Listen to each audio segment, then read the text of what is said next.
Hello children of class 5. We will continue with the story Bhaktaprasad's adventures. I hope you have read up to the portion we had done in the first video, and today we will do the next portion of the chapter. So what you will do, you will read from page 11, the second paragraph of page 11. From there we will continue today. So far, we have come to know that Bhaktaprasad was a young frog. Where did he live? He lived in the fertile green valleys of Kathmandu, and he was not like other frogs because he wanted to see the world outside the paddy field. And so one day, when he became a full-grown frog, that is the day when his tail disappeared, he told all his frog members of his frog clan, that he is going to leave the paddy field and go outside to see the world. And he named all those places he had heard about from the conversations of the people, and he said that he wanted to go and see those places. And all his brothers and sisters, all the frog members of his clan, they were very shocked because they could never think of anyone leaving the safety of the paddy fields. So we will continue what happened after that. We will know today.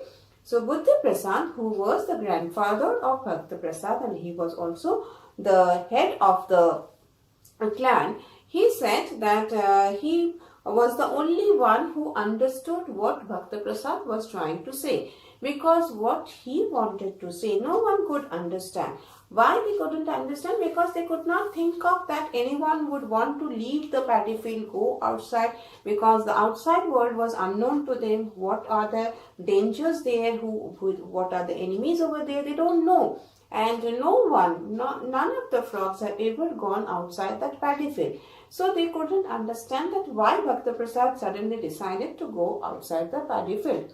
Only Bhaktaprasad, he understood. He was the grandfather of Bhaktaprasad, and he was also the elderly head of the clan. He understood that why he was trying, or why he wanted to go outside the paddy field.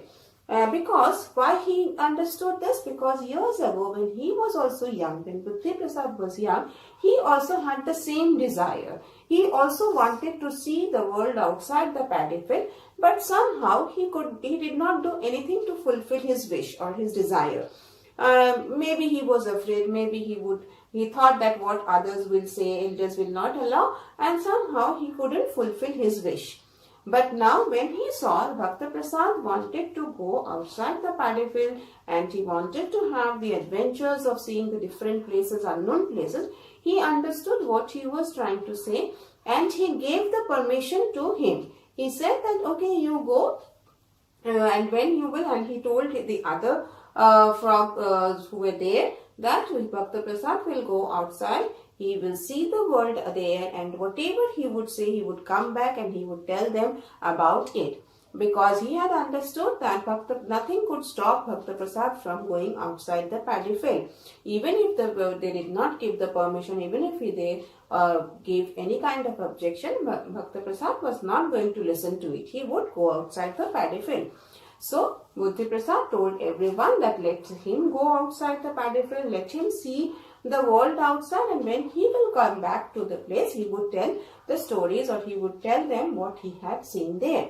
And so, with the permission of Bhaktaprasad, and before anyone could say, before his mother could stop him, before other could stop him, he quickly said goodbye to everyone, and he started going downhill.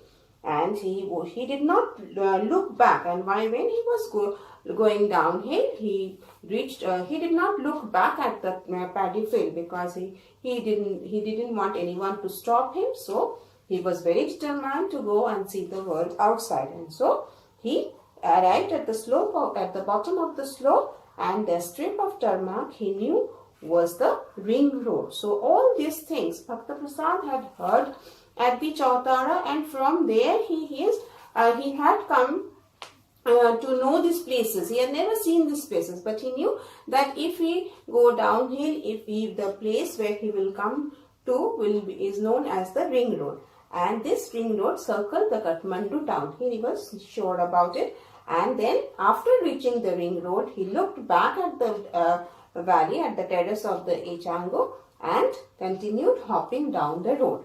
And then he felt tired because he was walking on a hard road, and it was not the valleys, or it was not the kind of ground he was used to. He felt tired, and then he remembered that men and women at the Chautara had always talked about taking a bus to town. Then when he was walking, he felt tired. Then he remembered that he had heard the men and women talking about taking a bus to go to the town. And so what Bhaktaprasad did? He waited at the crossroad to get a bus. And soon a blue colored bus arrived, and he asked the conductor that, "May I ride with you?" He asked very politely to the conductor. But the conductor of the bus, did not allow Bhaktaprasad at first. Why he did not allow? Because the company's general manager had forbidden. The company's general manager had announced that frogs, then toads, worms, snakes, they would not be allowed to travel in a bus. And as a result of it, the conductor told no to Bhaktaprasad. And he also added that the bus goes only up to Ratnapar in the center of the town. And why a frog would want to go to the center of the town? So he said that no, you cannot take a ride on the bus.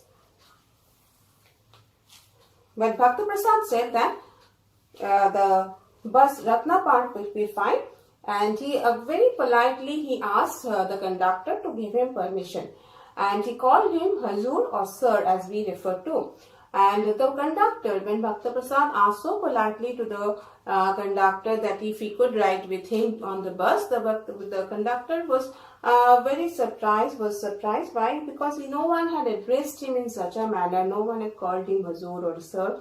And people had always misbehaved with him. They were rude passengers who were not polite with him. And whenever he asked for the fare from them, they would call him names. He had never met a passenger who was so polite to him. And so, even though the company's general manager had forbidden all frogs and toads from traveling on the bus, he gave the permission to Bhaktaprasad, and Bhaktaprasad was very glad that he could ride on the bus, and he passed over large fields to Vishumati river, and up a steep slope, the bus entered Kathmandu town. And in the bus, when he was traveling in the bus, he saw many new places. He saw the river, Vishumati river, he saw large fields, and then he came to the center of the Kathmandu town. Now, when he came to the center of the Kathmandu town, he was very shocked because he had never seen such a thing. Why? Because it was a city, it was a town, there were lots of people, lots of vehicles there going around, and he thought that any rural creature, that anyone who had come from a village would be shocked to see so many things, so many lights were there, so many people, there were buses, cars, motorcycles, bicycle, carts everywhere, so much crowd over there that everyone would be shocked about. And Bhaktaprasad was also very shocked. He thought that if he got down from the bus in the middle of such a confusion, then what would happen? So many people were there around, then it would be a messy end, because the moment he will get down from the bus, what would happen? People will not notice him, and people or the vehicles may step over him. And so Bhaktaprasad was very surprised, and he was not being able to take a decision what he would do. Because if he got down from the bus in the middle of such confusion, then what would happen? It would be a messy end of his life, because people would step over him or the vehicles would run over him. But if he stayed inside the bus, what will happen? The bus will go back to that ring road. Then he would have to go back to his town, to the rice field, or to his home. So that would be again a very short adventure for him. So thinking about all those things, when he looked outside the window, he saw a person carrying a doko. Doko is a big basket, and that doko was full of mangoes. And the person was carrying the doko. You will see there is a picture of it. And the person was carrying that doko, and he was going somewhere. And he was just passing by the bus. What Bhaktaprasad did, he quickly jumped from the window of the bus on the doko full of mangoes. And he decided that he will see the city, or he will see the Kathmandu town riding on a doko. So that was the story about Bhaktaprasad's adventure. It was a very interesting story, and as I have told you that you will read it very well, and there are some new words for you. You will get the meanings at the end of the page. Learn the meanings also. Read it very carefully, and then write down the question answers that are given, and after that you will learn the question answers. Okay, thank you.